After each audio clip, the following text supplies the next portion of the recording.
Bonjour, mon nom est Blaise Dubois de la Clinique du Coureur.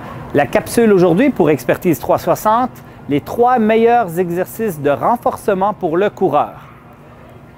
L'objectif, en fin de compte, dans les exercices de renforcement est d'augmenter le dynamisme au sol et de solidifier les structures de soutien antigravité, en fin de compte, qui vont être sollicitées lors de la dynamique de course.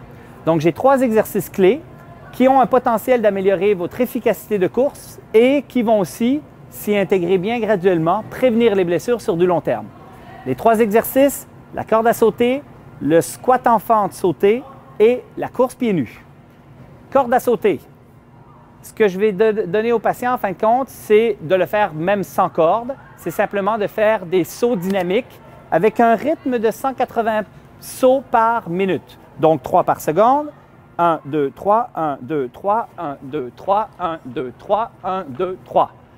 L'autre critère, le moins de déplacement vertical possible. Et ça veut dire que le talon devrait frôler le sol à chaque pas et d'être dans une dynamique qui est très près du sol. 3 sauts par seconde, très peu de déplacement vertical.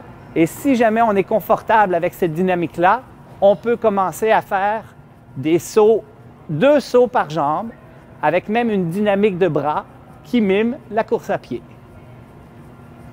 Le deuxième exercice, le squat en fente sauté, pour aller renforcer beaucoup plus la région proximale, puisque la corde à sauter renforçait beaucoup plus la région distale, le pied, tendon d'Achille, les périostes tibiaux, etc.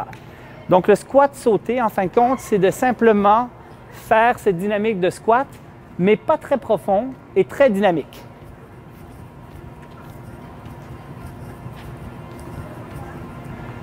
Un objectif, encore une fois, pas trop de déplacement vertical, très dynamique dans son déplacement pour solliciter le dos, la hanche et cette ouverture de bassin. Troisième exercice, enlevez vos chaussures et courez pieds nus. On va solidifier beaucoup la musculature intrinsèque du pied. On va solliciter aussi des bons comportements de modération d'impact. Donc, on va aller chercher des bonnes techniques de course parallèlement. Et on va solidifier beaucoup aussi toute la chaîne postérieure qui est mollet, tendon d'Achille, les périostes, le fascia plantaire. Donc, simplement de faire de la course pieds nus. Je vous recommande au premier entraînement une seule et unique minute, 2 au deuxième, et vous pouvez progresser à peu près de 2-3 minutes par semaine maximum de plus pour pouvoir cumuler un certain volume intéressant et pourquoi pas 20 et 30 minutes de course pieds nus si jamais vous le désirez et que vous avez l'environnement qui vous le permet. Voilà, j'espère que ces conseils vont vous aider dans l'orientation de vos clients et de vos patients coureurs.